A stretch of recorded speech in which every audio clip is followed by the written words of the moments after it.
Well, thanks very much for coming. It's a pleasure to have you all here. Just briefly to introduce our panel. Obviously on the far right we have Ryan Neelam, who's the director of the poll. He's currently in, what year are you up to now, Ryan? How many years have you done? This is my third poll. Year. Yeah. I wonder if it was the third or the fourth. Third year of doing this poll, and he's done an exceptional job. Anna Henderson, the SBS chief political correspondent, a dear friend and colleague, and of course Andrew Leigh. And I've checked your current title, Andrew. Assistant Minister for Productivity, Competition, Charities and the Treasury.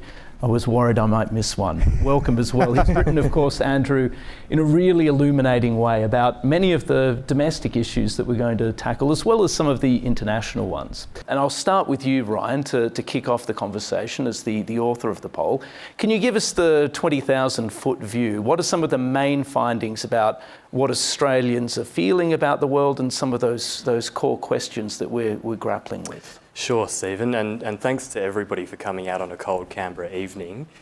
Just before I get into that, I want to say that the poll, I'm the latest custodian of it. My name's on the cover, but actually it's a whole of Institute product right from the start, where we design the questions every year. We try to tap the issues that are most relevant to Australian foreign policy making, but also we have a 2/3 of the poll are questions that we ask from year to year, so we get a sense of what the trend lines are and how Australians' views are changing on the big issues. So what is changing? There are huge changes afoot this year, obviously in the context of massive global disruptions. And I think if there's one theme that pervades this poll, it's a sense of anxiety and unpredictability. When we look at feelings of safety, which we've tracked since the first poll in 2005, the feelings of safety are now at the lowest level it has ever been, except for the first year of the COVID-19 pandemic. Same with the level of economic optimism. Australians are less optimistic about our economic prospects in the future than they have ever been, except for at the start of the pandemic. When we look at our great and powerful ally, we see unpredictability and uncertainty coming out of the White House, and certainly a willingness to trample rules, to take America in a completely different direction from everything we have come to expect of our security ally. And when we look at our great trading partner, China, our largest trading partner, we've been through a very rocky period of relations. That is now moderated, but Australians still look towards China with a great deal of wariness and a low level of trust. So these are all things which are pervading across Australia's sense of the world. 20 points, a drop of 20 points in trust to the United States. I thought it was a mistake the first time I saw it, but it is of that magnitude, and we've never actually, this is uncharted waters for how Australia looks at an ally. We've seen a similar drop of trust when it comes to Russia after the invasion of Ukraine, and China, when China was hitting us with trade blockages and economic coercion, but we haven't seen this towards a friendly country like the United States. So I was really surprised to see that. But then I was surprised again when I looked at this other question we track, which is how do Australians see the alliance, the security relationship with Washington? And the remarkable thing there is that you have this level of trust dropping off a cliff, but stability in the way Australians think of the alliance with the United States. So 80% of Australians still think that the alliance is important to our security, even though only 36% of Australians say they trust the United States to act responsibly in the world. And I think that speaks to a remarkable level of nuance in the Australian public, that on the one hand we might not like the direction that Donald Trump is taking our ally, but at the same time we realise that that we have an alliance, that there are realities in our region, there are threat perceptions, and the alliance is one of those things that we've had for a long time, and the institution of it is something that we still need. That's what comes through very clearly in this result. Anna, I might turn to you quickly next on the US and Trump. One statistic that just jumped out at me slightly, in 2016, 51% of Australians said that Australia should remain close to the US under President Trump. That number then really soared up in 2017 and 2018. This year, though, with Trump 2.0, unfettered in many ways, with many of his instincts, or arguably worst instincts now, totally unleashed, that figure's 57%. So it's higher, it's high, but it's actually higher than it was back in 2016. What do you make of that? Have we now priced in Trump to some degree? Is he losing his ability to shock us? What do you make of that and some of these findings around Trump? I think people are starting to get to a sense of, well, that's just what Trump's going to do. I've just come back from the G7 meetings in Calgary and Kananaskis. We're starting to become a little bit desensitised to what Donald Trump is doing. That was an extraordinary day. That was a world leader in the middle of huge international instability where we were expecting these countries to potentially come together and perhaps, probably thinking too much of the G7 at this point, but something that might send a message, at least to people in Australia and other kind of like-minded democracies, that there was a plan in place or some way that countries could come together. And Donald Trump clearly just doesn't want to play that game, and he's not interested in that agenda. But at the same time, I do think we've now been seeing this play out for some time. And we're kind of expecting that he's going to do the thing we possibly don't expect, and that he doesn't really want anyone else to get a single headline. He just basically sucked up all the oxygen. There were so many attempts by other countries to do something significant on that day, and he just ran the whole show. Well, it's clearly an unusual administration. I mean, it's taking an approach to tariffs which is different from any that's been taken in the past century. It's taking an approach to US democratic institutions that's different from any administration in the past couple of generations.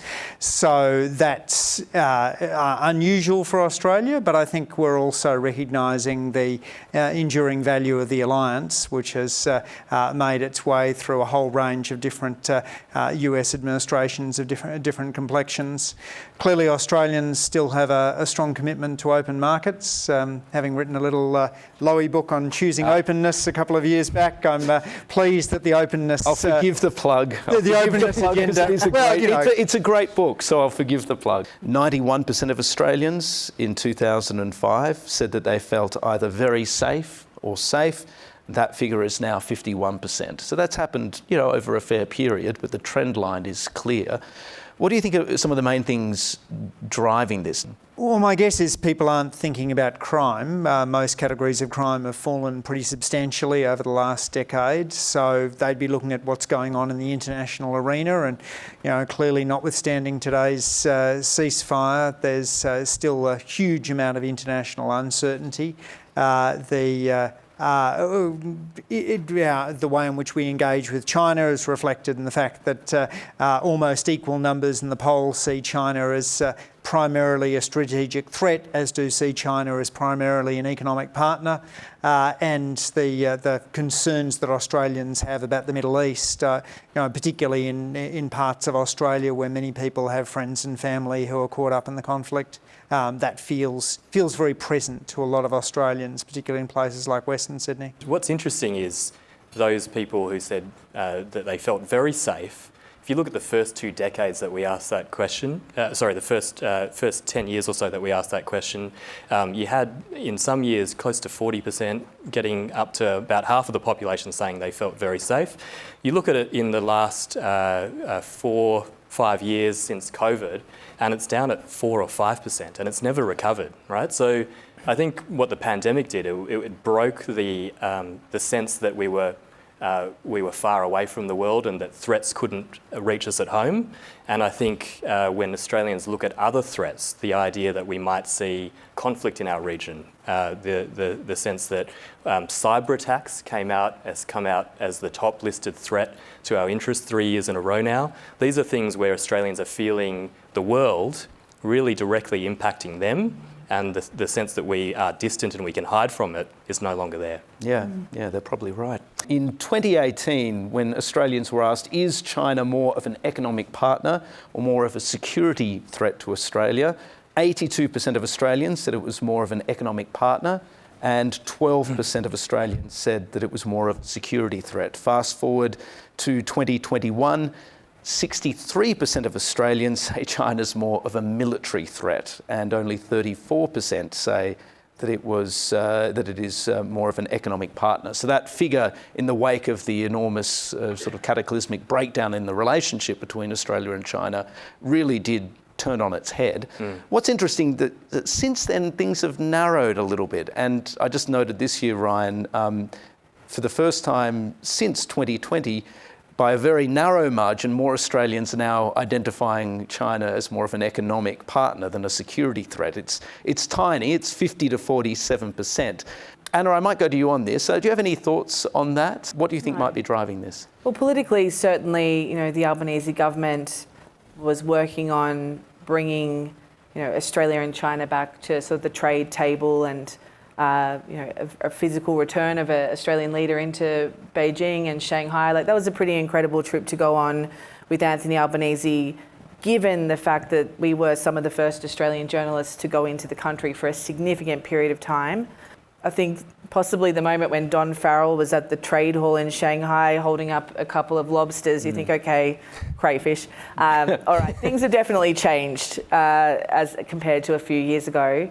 But I do think that for the government, the former coalition government, and for Labor to keep on with the AUKUS narrative and with that argument to the public around the need to have the AUKUS alliance to invest in the submarine program and the fact that that's about Indo-Pacific security means that you are weighing these two things up in the public, that we do seem to be needing Chinese trade.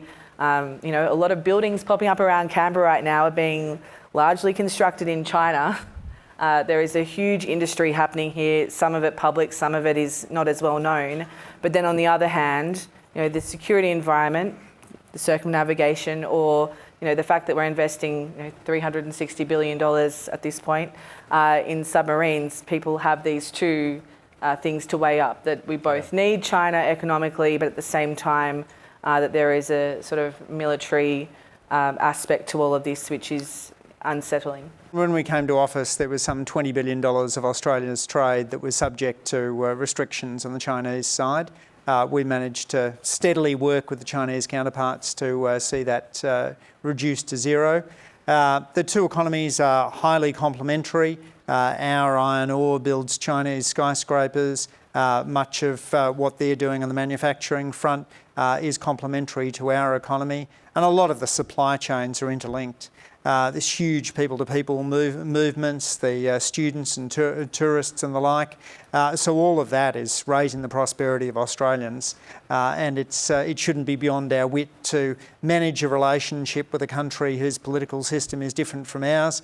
We managed to do that under former Chinese administrations, none of which would be judged democratic on the Polity 5 scores. AUKUS and nuclear-powered submarines. Obviously, this is a pressing question for Australia and only becomes more pressing, arguably, in the Trump White House. It's interesting, the numbers haven't moved around a lot over the last few years. Australians are still, broadly speaking, in favour of AUKUS. They see the logic of it, although there are obviously very large numbers of Australians that remain opposed to it. What's the finding here, and are you noticing anything in the tea leaves that's interesting? Yeah, so one thing to note is the question we ask is pretty important here. We ask whether acquiring nuclear-powered submarines, whether Australians favour that or not. It's not as much a question. We haven't used AUKUS in the wording, so I think that's important to note because the US obviously is a big factor now. But I think what this result shows, 2/3 of Australians say they favour the acquisition of nuclear-powered submarines. I think that shows that people are instinctively supportive of having a more formidable defence capability. But a few years ago, when we asked other questions about whether the cost is worth the capability and what the impact of having these submarines would be on our region, it was a much more mixed bag of responses. So I think part of that shows that, yes, instinctively people are drawn to a more advanced defence deterrent, but when you start to talk about trade-offs, cost trade-offs in particular, which we haven't really done at a national level yet, and when you start to look at the actual impact of the submarines and what they might be used for, whether they're fit for purpose, I think those are things, the strategic questions, which are yet to fully run their course in the public debate, and we're only starting to see the beginnings of that now. I would think that for both major parties to be so on board with this. They would think that there was a public sentiment there. I think I was surprised, though, by the more broad result that you had about the energy mix. Can I pivot? Yeah. I mean, we can talk more about August, but I was just so fascinated to see, and Ryan pointed this out to me earlier, about the split in the community around nuclear. That 37% saying a major role. It was about 30-30-30, no role, a minor role, a major role.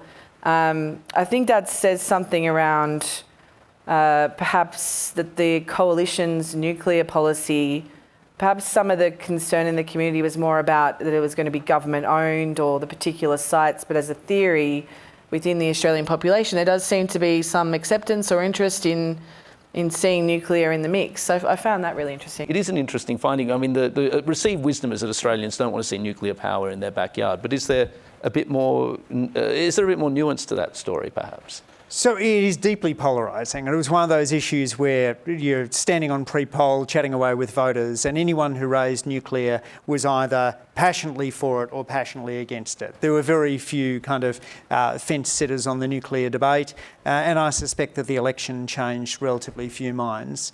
The demographics. Was that in Canberra, Andrew? Was that a Canberra? Yeah, but Canberra's not completely different from the rest of Australia. We have a variety. He says with just a tiny touch of defensiveness. Yeah, I mean, and I would agree. I would agree as a Canberra denizen. There's a diversity of views in Canberra on this as on many other issues, and certainly demographically. Older men are much more pro-nuclear. Younger women tend to be more anti-nuclear. But I didn't detect that the election campaign changed anyone's minds on nuclear power. Of course, there's CSIRO saying it's the most expensive form of dispatchable power. There's the Brits paying 3 times as much as expected to build their latest nuclear power plant. But I don't think any of those facts kind of cut through in the debate. But on climate change, this is really interesting as well. Ryan, I might go to you on this to take us through some of the findings. Well, the question that we've asked for close to 20 years now is on how urgently do Australians see the problem of climate change? Should we be acting on this, and are you willing for Australia to incur significant costs to deal with this problem? And for the last 8 or so years, we've seen about 6 in 10 Australians, with some variations, some fluctuations, but roughly 6 in 10 Australians have said that, yes, this is an urgent issue. That's the largest share. This year we saw a 6-point drop. So 51% of Australians, a bare majority now, saying that climate change is a serious and pressing problem.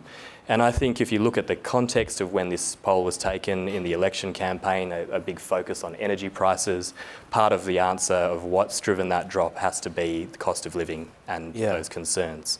Now, I wanted to understand whether the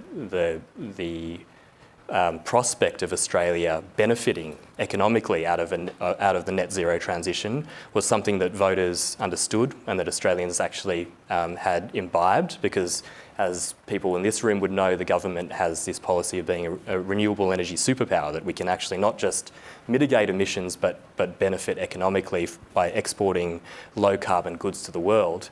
On that, Australians are split. So 38% say we'll be better off after net zero, 36% say we'll be worse off, and then you've got a group in the middle there saying that it'll make no difference. So I think what that shows is that there's a lot of work to do in terms of communicating that idea, and people don't understand it yet. Just to quickly touch on the energy mix question, on nuclear in particular, I think the interesting thing is we've got 66% of Australians saying that nuclear should be a minor or a major role in our 2050 energy mix. Now, the last election was framed by Peter Dutton as a referendum on energy, and if you believe that, then the election result was a rejection of nuclear as part of our energy mix. But I think what this result here shows is that Australians are actually, in principle, open to the idea of nuclear technology. They're not opposed to it innately. It might have been a different answer decades ago when you had opposition to uranium mining and nuclear, not in my backyard sort of sentiment.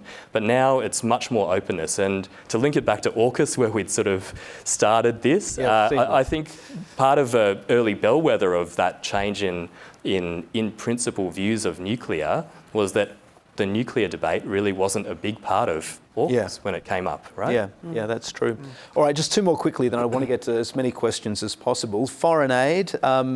It looks like Australians are, broadly speaking, pretty comfortable about where the foreign aid budget is.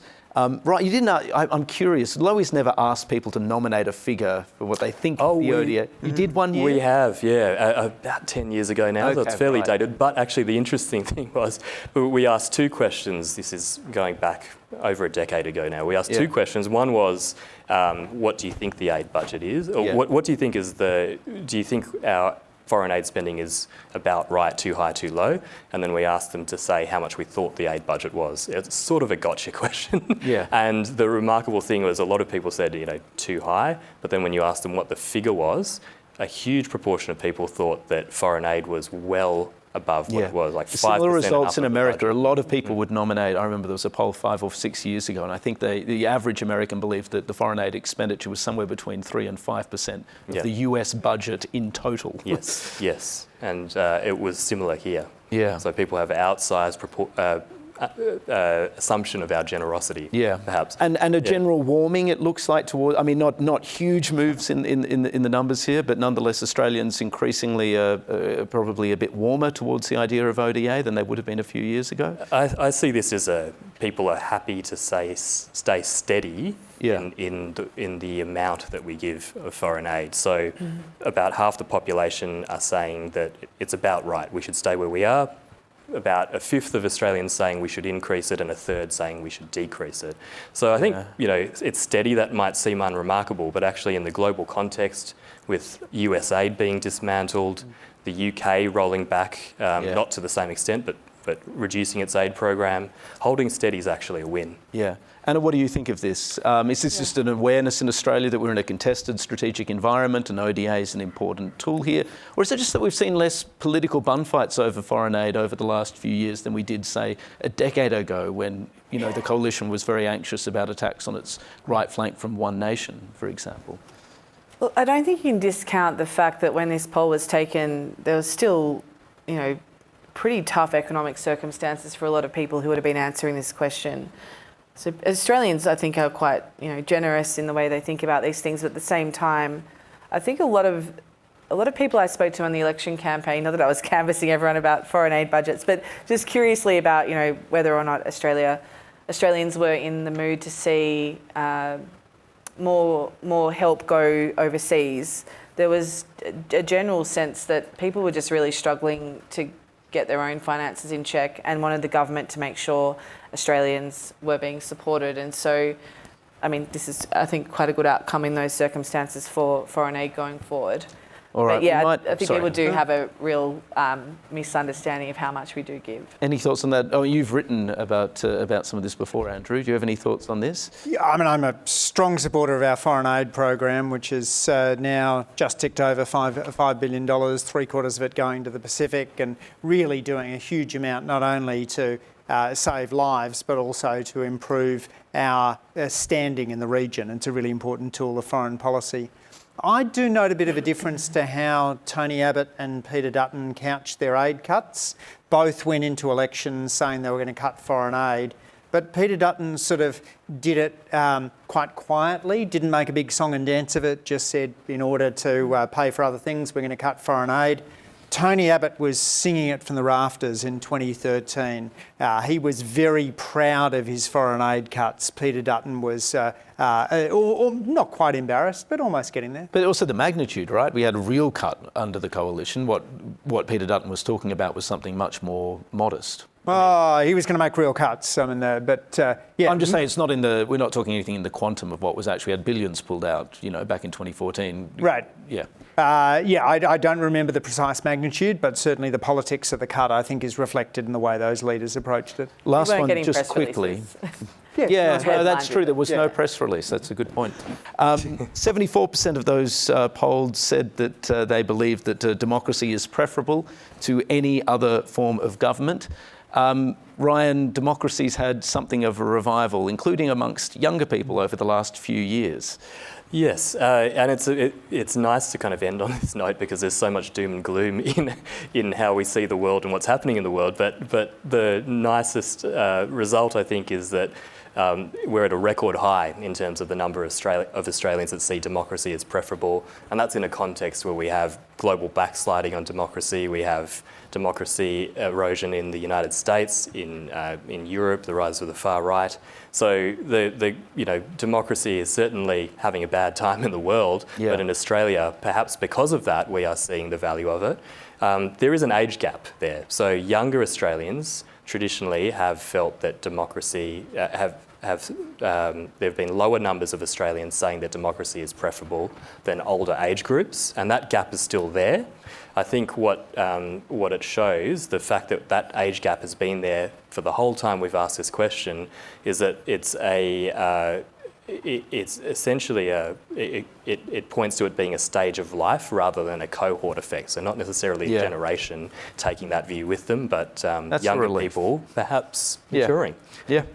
Andrew, any thoughts on that? You've written about, you don't call it bowling alone here. That's an American phenomenon. But you've talked about some of the social fragmentation and the way that this is driving polarisation. What do you make of this result? Yeah, so one of the Churchill lines I particularly dislike is the notion that democracy is the worst form of government except all of the others.